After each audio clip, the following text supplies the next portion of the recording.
Hello, my name is Norah, and I'm going to read Angelina and Alice, story by Katharine Holabird, illustrations by Helen.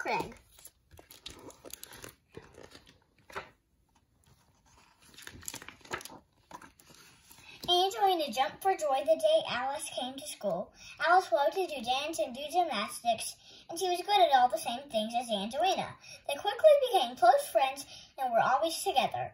At breaks, they skipped rope and did cartwheels round and round the playground.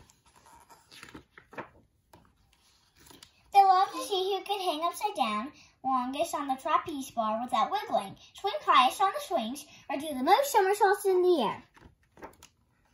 Angelina was good at cartwheels and could even do the splits, but Alice could do a perfect handstand with her toes pointed straight in the air and never lose her balance. Angelina always fell over when she tried to do a handstand, which was pretty embarrassing, especially on the playground. One day, Angelina fell right on her bottom, and the older children pointed at her and laughed. One of them giggled and said, "Look at Angelina Tumbleweed." Another whispered to Alice, and then something awful happened. Alice giggled too and ran off to play with the older children while Angelina sat behind the swings and cried. The next day was worse. They were all saying, "Angelina Tumbleweed" on the playground, and Angelina couldn't find Alice anywhere.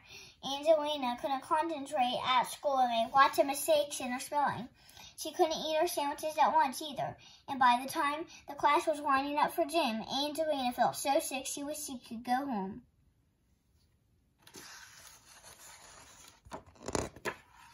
Mr. Hopper, the gym teacher, blew his whistle for silence and said, "You've all worked so hard at your gymnastics over the year that we are going to do a show for the village festival. Everyone needs to find a partner and start practicing now." Angelina looked at the floor. Who could she ask? She was afraid nobody would be her partner. The big tear rolled down her nose. There's Alice. Then she felt a tap on her shoulder. It was Alice. "Will you be my partner, please?" Alice said.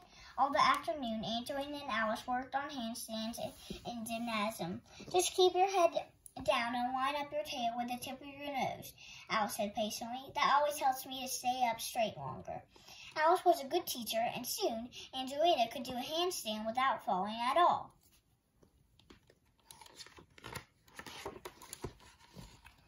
Mr. Hopper taught them how to swing in a beautiful circle over the bar and how to actually fly through the air and land neatly balanced on the mat. Round and around and around. Round to the bar, round and round, and land. He taught them to work with the rings on the bars.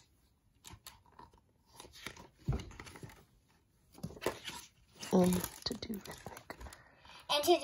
rhythmic gymnastics with colored ribbons.